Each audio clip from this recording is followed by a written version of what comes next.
Les membres des médias ont bien noté? 7. J'annonce une augmentation d'achalandage aussi ce soir pour le mois de mars de 1,3 %. Donc, ça fait le 7e mois.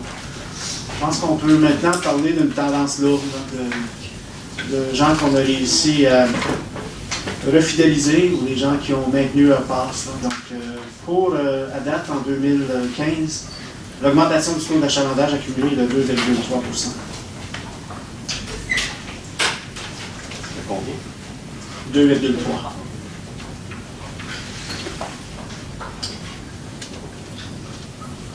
C'est la deuxième séance en soirée du conseil d'administration. C'est une pratique que le conseil d'administration, le nouveau conseil d'administration élu en 2013 a voulu mettre en place. On a choisi 2 dates stratégiques.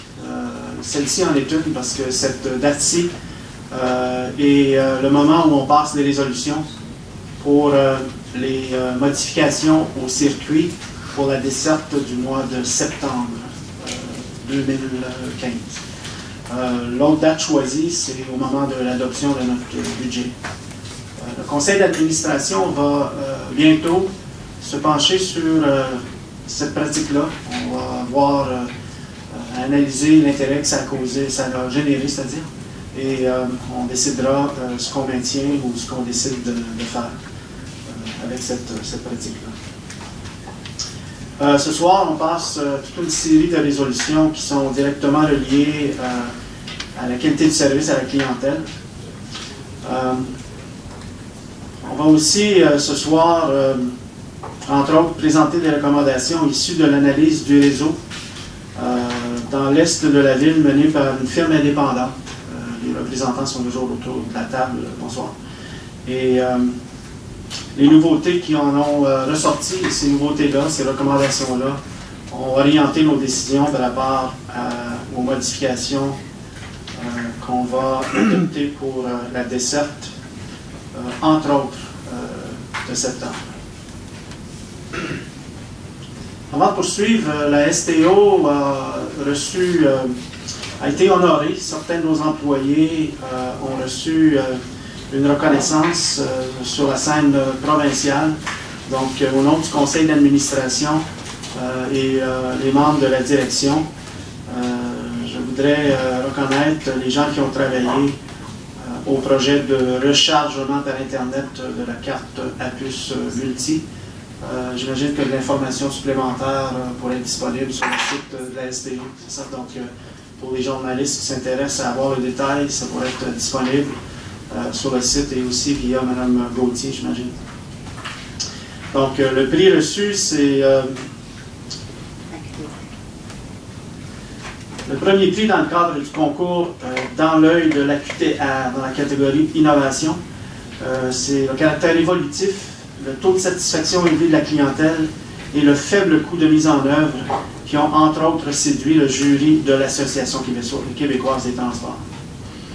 Comme vous le savez, le rechargement en ligne est offert à l'ensemble de la clientèle depuis octobre 2014 et permet de recharger les abonnements mensuels, la passe ZAP ou encore le porte-monnaie électronique, communément appelé PME, à partir de la maison de bureau. Chaque mois, c'est près de 3000 rechargements en ligne qui sont effectués, donc je voudrais féliciter toute l'équipe. J'en profite pour dire que ce n'est pas la première fois que la STO se démarque et est précurseur d'initiatives. La STO a été à l'origine, effectivement, de la modernisation des cartes à puce et tout ça. Là. Donc, on est souvent à la STO reconnu pour notre avant-gardisme et on en a une autre preuve ce soir. Donc, on est maintenant prêt à passer à la période de questions. Je voudrais souligner que la période de questions est une période où on accorde une période de temps d'à peu près 3 minutes. Là, c'est pas ferme. C'est juste pour encadrer les périodes de questions. Moi, je vais prendre la question ou les commentaires qui vont m'être dirigés et après ça, je demanderai aux personnes qui peuvent m'aider à répondre de fournir les réponses. Je demanderai aux gens qui vont poser des questions de s'identifier et comprenez que si on n'a pas la réponse immédiatement ce soir, il se peut qu'on soit obligé de faire un suivi. Là. Donc, si c'était le cas, on prendra les coordonnées des personnes. On m'informe que M. Paul Cadieux, qui est intéressé à prendre la parole. Donc, M. Cadieux, je lui cède la parole. Si vous voulez vous présenter au micro, s'il vous plaît. Je pense qu'il y a un micro. Oui, que ce soit nécessaire. OK, ça marche. Donc, bonsoir, M. Cadieux. Bonsoir, M. Président.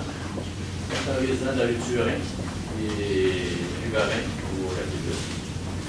Situé entre la gare, entre la station de la gare et Pont-Noir. Et il y a déjà eu une étude d'impact sonore qui était faite en 2002. Puis une des mesures d'atténuation du bruit pour les résidents de la rue Turin, c'est la limiter les vitesses à 50 km/h. Malheureusement, c'est pas vraiment respecté. Je dirais qu'il y a plusieurs autobus, surtout des autobus qui sont vides, qui sont moins vers le garage. Plus de 50% là, tout simplement égarent, puis ça en vont à des vitesses de 70-80. Moi, ce que j'aurais comme suggestion, c'est pas une question, c'est une suggestion que j'aurais, c'est soit de mettre des radars comme ils ont déjà fait dans le passé. Et ce qu'ils faisaient dans le passé, c'est qu'ils mettaient des rendez-vous Pont-Noir, le radar. C'est pour le même ici, c'est le vitesse, c'est pour les résidents. Il y a une partie de ce sont plus que les résidences. Il y a aussi peut-être la possibilité de se mettre des pancartes pour les sensibiliser à respecter les résidents. Ça pourrait être fait d'une certaine façon dans la prise de toujours. J'ai fait des plaintes dans le passé, bien arrivé. Ça n'a pas vraiment rien d'année. À un moment donné, j'ai abandonné parce que j'avais des listes d'autobus dans le temps de 20 minutes, j'en avais 7-8 qui ne fait pas de vitesse. Et dans le même matin, c'est la même chose. Après, c'est ça. Écoutez, monsieur Cadieux, je vous remercie premièrement de vous être déplacé ce soir. Merci de nous présenter l'enjeu. Je vais demander à Mme Tifo si elle peut réagir à vos commentaires, à vos suggestions. Il se pourrait que ça nécessite une analyse de notre part. Vous comprenez que ce soir, ça se peut qu'on ne puisse pas répondre de façon ferme et précise, hein, mais je vais au moins donner la parole à Mme Tifo pour vous fournir un élément de réponse et d'égation. Bien, dans un premier temps, merci M. Cadieux pour vos commentaires. On a, en fait, je ne sais pas si c'est vous, c'est un sujet qui est revenu aussi récemment dans une discussion. D'ailleurs, la semaine dernière, on a eu des échanges avec le directeur au niveau des opérations pour justement voir quel était le plan qu'on pouvait mettre en place pour faire des vérifications de façon régulière sur ce tronçon-là où la vitesse revient souvent de l'avant. Donc, on va travailler un plan dans ce sens-là, puis on vous reviendra par écrit un peu pour vous expliquer ce qu'on compte faire pour améliorer la situation. Merci. Vous voulez, M. Cadieux, laisser vos coordonnées, là, vous pouvez le faire auprès de, j'imagine, notre porte-parole, Mme Gauthier, ou Mme Routier derrière, ou juste derrière vous, et on va faire le suivi tel que Mme Tifo l'a mentionné. Merci beaucoup de votre présence ce soir. OK, merci.